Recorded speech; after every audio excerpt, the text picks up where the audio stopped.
Hey, what's up, guys? Today I'm going to be talking about why you should not buy the next iPhone. So, guys, let's get into it. And let's start with the design. The next iPhone is not going to change for the most part. The camera on the back of the iPhone will be getting much larger due to Apple adding a third camera on the phone instead of two like we saw with the iPhone 10 and 10s series. And case manufacturers have given us schematics and blueprints of what the iPhone should look like.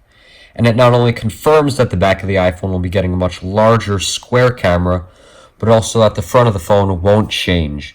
That's right, if you hope the notch on the front or the bezels would be shrinking, that's not going to be happening this year. According to case manufacturers, this should be the design of the next iPhone. As you can see, the notch or the bezels on the front of the phone aren't going to be changing much from last year. It only looks like the camera on the back of the phone will be getting larger, and that's because of the third camera that Apple's going to be adding. Now, one welcome design change that will most likely be coming to the next iPhone is something that Ming-Chi Kuo reported. He has a proven history of getting iPhone leaks correct, and he says that the iPhone 11 will be getting a frosted glass design on the back of the phone, similar to what the Google Pixel has. But I doubt anyone's going to be looking at this next iPhone saying, "Ooh, it has a frosted glass back. Why don't I go buy that for $10.99?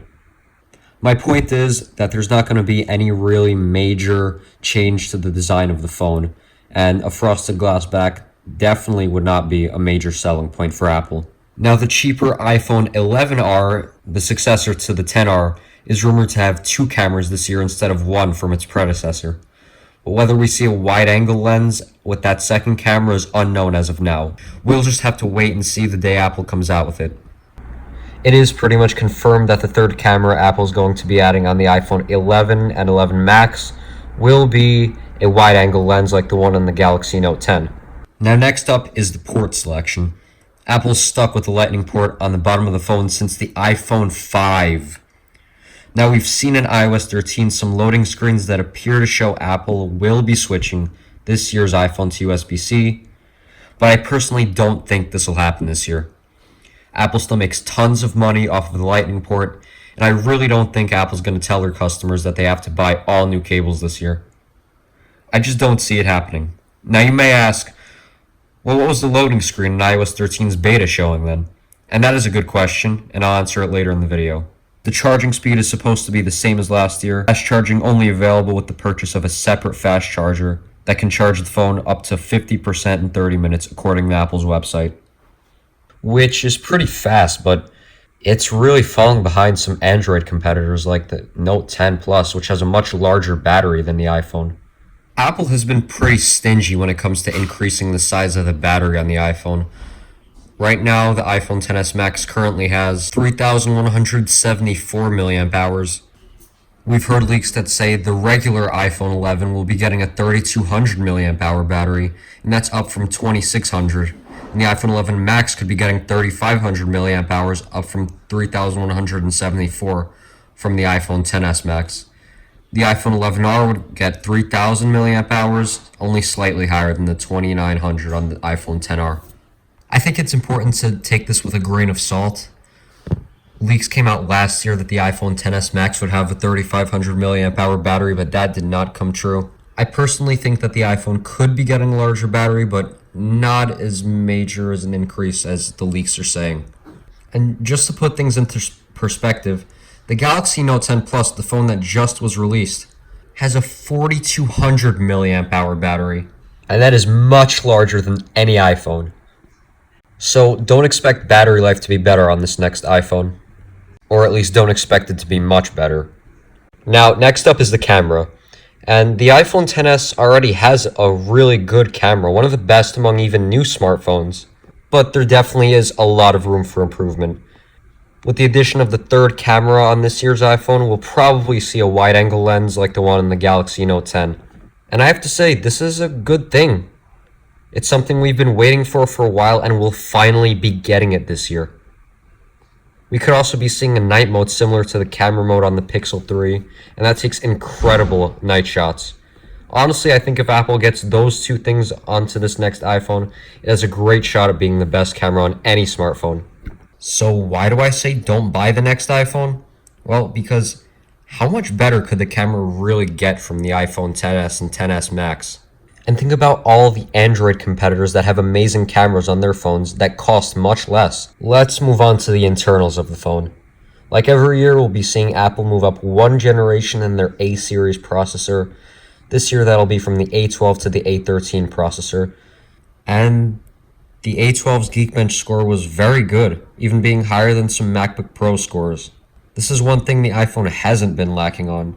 But how much more power do we really need on our iPhones? The improvement in processor is welcome, but definitely not needed. Now let's move on to the display. And this is one thing I really am excited for on this year's iPhone, because it's rumored that Samsung will be giving Apple the exact same displays that are on the Note 10 and S10. And that does sound like amazing news. Those displays have been rated by DisplayMate as the best display ever created. And that's on any device. But I did never think the iPhone XS had a bad display in any way. I did always think Samsung had a step up on Apple in this department though, so I would be happy to see Apple put those displays on their iPhones. And you should not expect 5G to be coming on this year's iPhone. Ming-Chi Kuo says it'll come next year on the phone, which isn't really a big detriment to this year's iPhone because it's not a technology that's been adopted by many places. Carriers are not ready to support 5G. Not yet, anyway. And now for the price. Like last year, it looks like the damage for these iPhones will be staying the same. So that'll be $749 for the iPhone 11R, $999 for the iPhone 11, and $1099 for the larger iPhone 11. We'll most likely see the same prices for the iPhone 11 as last year, but definitely don't expect Apple to lower the prices from last year. Now, I said earlier in the video that the iPhone will most likely not get USB-C this year, but it was rumored the cable they ship in the box could be a fast charger, and that's a Lightning to USB-C cable and an 18-watt power adapter, similar to what they ship with iPads. I do think it's time for Apple to move on from the old 5-watt power adapter from 10 years ago, but this is just one more reason why you should not get this upcoming iPhone. Take this video with a grain of salt, but those are all the reasons why I think that you shouldn't get the iPhone.